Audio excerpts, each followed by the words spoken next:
Hello mga Dars, mahilig din ba kayong bumili ng mga seasoning na maliliit? Tapos, hinahayaan na lang nakabukas, nakatiwangwang?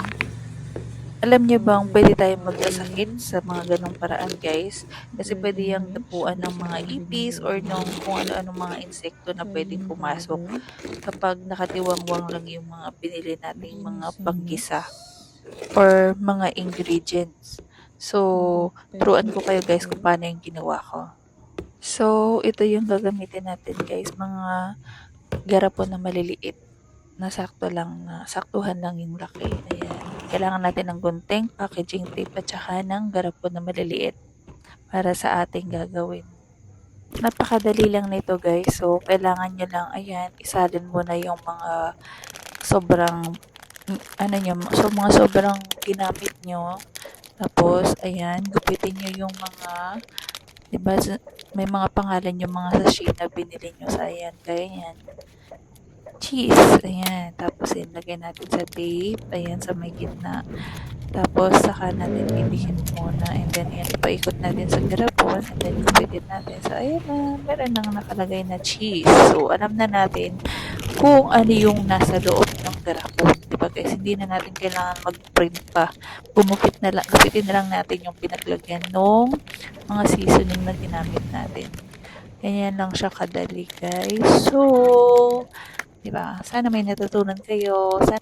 At nagkaroon ng idea. Ganyan lang kadali guys. Siyempre, ayan. Mas madali nating mahahanap yung mga seasoning na hinahanap natin kapag may mga nakalagay na label, diba? So, ang ilalagay yung label guys is yung mga anuhan din, yung pinagbalatan nyo din ng mga seasonings nyo, ganyan, para hindi nyo na kailangan mag-print pa, gupitin nyo na lang siya, diba, napaka-easy lang, easy way para madaling hanapin yung mga seasoning at wala nang masasayang na seasoning guys, kasi kapag, ayan, pwede natin gamitin ulit pag in case na bumili tayo ulit, ganun, hugas, ganyan, diba guys, sana may natutunan kayo. So, bye guys. Thank you for watching.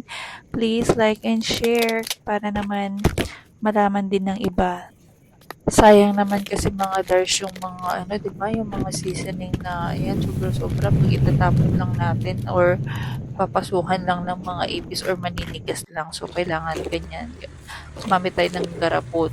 Ayan. So, ayan na po yung mga nagawa ko lahat. Ayan, di ba?